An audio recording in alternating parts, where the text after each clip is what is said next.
Hello engineers, আমি তোদের জন্য নিয়ে চলে এসেছি আর একটা নতুন ভিডিও, যেখানে আমরা আগের ভিডিওতে আলোচনা করেছিলাম যে আইসোমারিজম কী আর তাদের টাইপস। এই ভিডিওতে আমরা আলোচনা করব না, আগের ভিডিওতে ওটা তার আগের ভিডিওতে আলোচনা করেছিলাম স্ট্রাকচারাল আইসোমারিজমের টাইপস। এই ভিডিওতে আমরা আলোচনা করব স্টিরিও আইসোমারিজমের টাইপস, যেটা আমরা আইসোমারিজম কী এবং তার টাইপসের ভিডিওতে দেখেছিলাম যে অপটিক্যাল আইসোমারিজম, জিওমেট্রিক্যাল আইসোমারিজম আর কনফরমেশনাল আইসোমারিজম স্টিরিও আইসোমারিজমের আন্ডারে পড়ে। এটা আমরা আইসোমারিজমের প্রথম ভিডিওতে দেখেছিলাম, মানে আইসোমারিজম কী আর তার টাইপসে। এবার আমরা ওই প্রতিটা আইসোমারিজম কী সেটা জেনে নেব। তাহলে অপটিক্যাল আইসোমারিজম কি? অপটিক্যাল আইসোমারিজম হয় ইট occurs when compounds have the same molecular formula and connectivity but differ in the spatial arrangement of atoms leading to non superimposable mirror images, যাকে বলে এনার্সিওমার্স। এটা আমরা পরে আলোচনা করব ভিডিওতে যে এনার্সিওমার্স বলতে কী বোঝায়। আর একটা করবো ডায়াস্টেটোমার। এই কোশ্চেনটা বিশাল ইম্পর্টেন্ট। এনার্সিওমার ডায়াস্টেটোমারের পার্থক্য বা ডেফিনেশন খুবই ইম্পর্টেন্ট, এটা আমরা পরে আলোচনা করব। বাট এখন জেনে রাখি যে এনার্সিওমার মানে হচ্ছে non super impossible mirror images. This isomers rotate plane polarise light in opposite direction. এবার যেটা কথা, এই যে অপটিক্যাল আইসোমারিজমের হচ্ছে মলিকুলার ফর্মুলা সেম হবে, কানেক্টিভিটি সেম হবে, কিন্তু পার্থক্যটা কোথায় হবে? Spatial arrangement. এবং মিরর ইমেজগুলো নন সুপার ইম্পসিবল হবে। এবং যখন এদের মধ্যে দিয়ে পোলারাইজ লাইট পাস হবে তখন এরা ডিরেকশান পাল্টে দেবে। মানে এদের মধ্যে যখন পোলারাইজ লাইট সোজাভাবে যাবে, কোনো কম্পাউন্ড ডান দিকে বেঁকিয়ে দেবে, কোনো কম্পাউন্ড বাঁ দিকে বেঁকিয়ে দেবে। যারা ডান দিকে বেঁকিয়ে দেবে তাদেরকে বলবো ডি কম্পাউন্ড, আর যারা বাঁ দিকে বেঁকিয়ে দেবে মানে লেফট, তাদেরকে বলবো এল কম্পাউন্ড। এবার এখানে একটা এক্সাম্পল দেখে নিই যে অপটিক্যাল আইসোমারিজম যেটা আমরা থিওরিটিক্যালি জানলাম সেটা কেমন হয়। এই যে কম্পাউন্ডটা, এদের মলিকুলার ফর্মুলা সেম, দুটোই ল্যাকটিক অ্যাসিড, তাহলে মলিকুলার ফর্মুলা সেম হবে। তারপর বলেছে কানেক্টিভিটি সেম, মানে কি এইটা হচ্ছে সেন্টার কার্বন, এটা লেখে না, এটাকে বলে Fisher projection, FISHER, Fisher projection. এই ফিশার প্রজেকশানে সেন্টারে সিটাকে লেখে না, আশপাশেগুলোকে লেখে। এবার এখানে তাহলে কি দেখতে পাচ্ছি, এই সি এর সাথে সি ডবল এইচ জুড়ে আছে, এইচ জুড়ে আছে, ওইচ জুড়ে আছে, CH3 জুড়ে আছে। এই সি এর সাথেও কিন্তু সেমগুলি জুড়ে আছে, ওইচ জুড়ে আছে, এইচ জুড়ে আছে, CH3 জুড়ে আছে, আর সি ডবল এইচ জুড়ে আছে, CH3 জুড়ে আছে। এই কার্বনের সাথেও H OH C double H CH3 জুড়ে আছে, এই কার্বনের সাথেও C double H CH3 OH H জুড়ে আছে।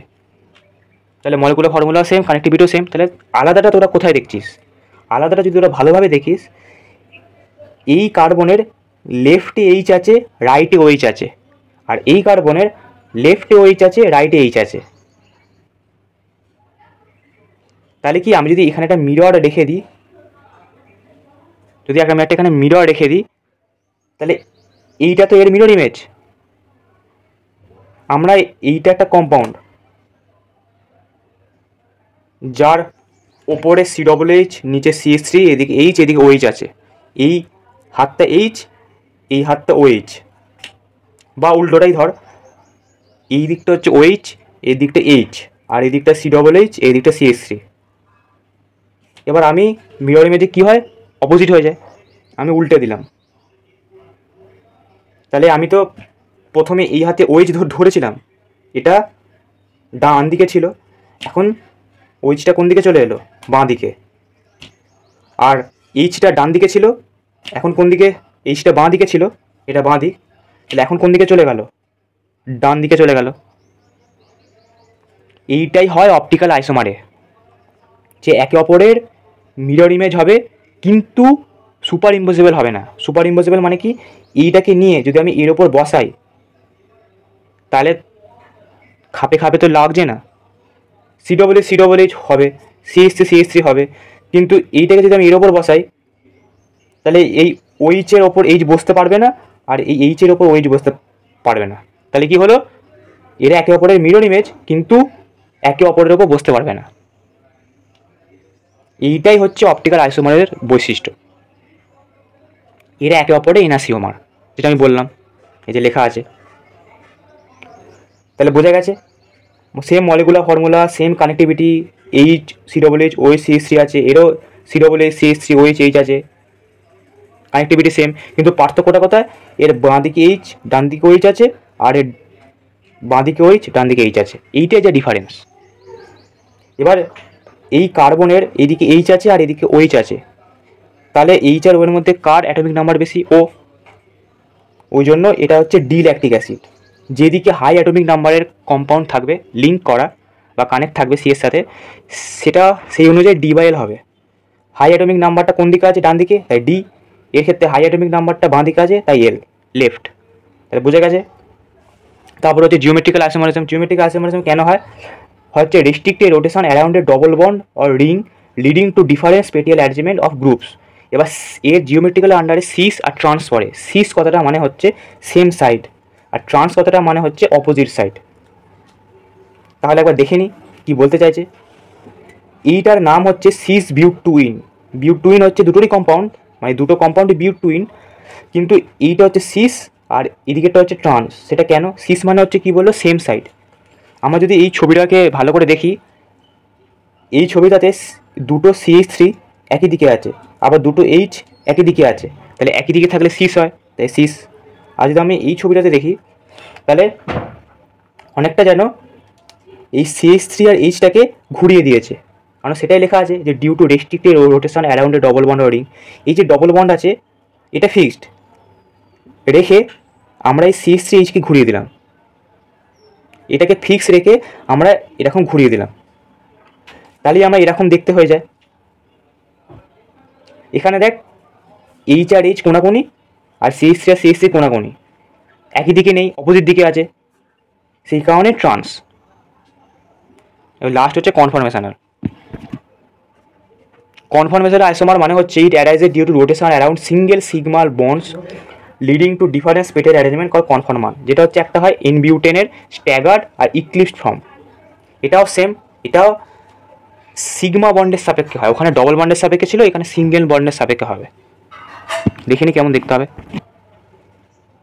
এই যে এখানে আমরা দুটো স্ট্রাকচার দেখতে পাচ্ছি, নিচে লেখা আছে ইক্লিপ্সড আর এখানে লেখা আছে স্ট্যাগার্ড। ইক্লিপ্সড মানে হচ্ছে আমরা যে সূর্যগ্রহণ বা চন্দ্রগ্রহণে ইক্লিপ্স কথাটা ইউজ করি, তাহলে সূর্যগ্রহণে কি হয় আর চন্দ্রগ্রহণেই বা কী হয়? আমরা তো দেখতে পাই না। কখন একজনকে দেখতে পাবো না? যখন সে একজনের পিছনে লুকিয়ে পড়বে। একজনের পিছনে লুকিয়ে পড়লে তাকে তো আমি দেখতে পাবো না। ওই ফর্মটাকে বলে ইক্লিপ্সড, যেটা সানে সূর্যগ্রহণেও হয়, চন্দ্রগ্রহণেও হয়।